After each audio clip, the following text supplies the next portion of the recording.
Tracy, thanks for the time. And as you walk away, you step back and retire.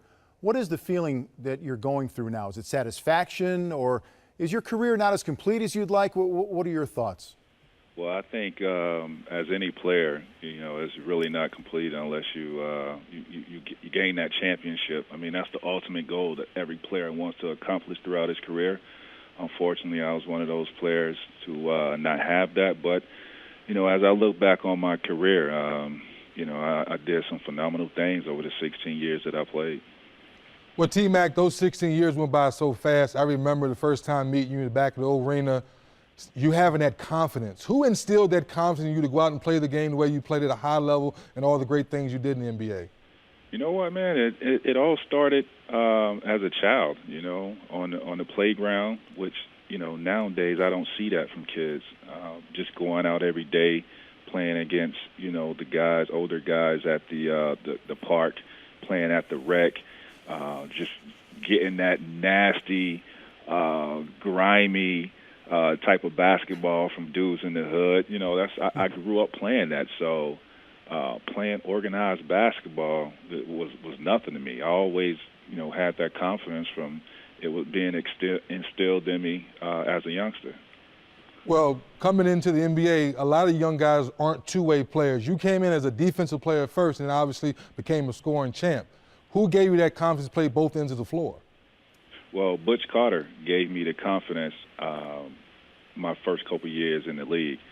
I wasn't going to touch the court unless I played defense. If I didn't play defense, I was going to be right there next to him on the side. So, my focus, I had a goal in mind when I went out on the basketball court is to play defense. That was the ultimate goal. Just play defense. Don't worry about offense.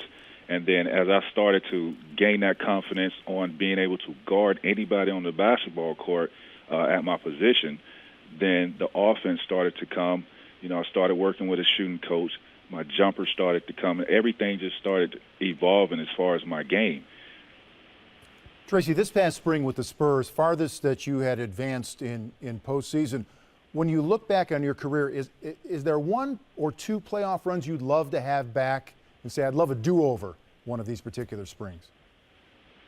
My Detroit series, when I was in Orlando, we were up 3-1. And I'm so pissed at the NBA for making that first-round series go 7 games, because it was a 5-game series. I would advance to the second round on that one. And that was the first year that they switched it over. And probably the Dallas series where we took Dallas to 7 games. I mean, it's just, we win the first 2 games in Dallas, come home and lose 2 games. I'm like, this can't be happening. And then we take them to a 7th game, and we were a no-show. So those 2 series right there always stick to me, and I think I'll never get over those 2 series. Tracy McGrady, what can we say? Spectacular play. It was so much fun watching you on the floor. Wish you the best in retirement. Thank you, guys. I appreciate it.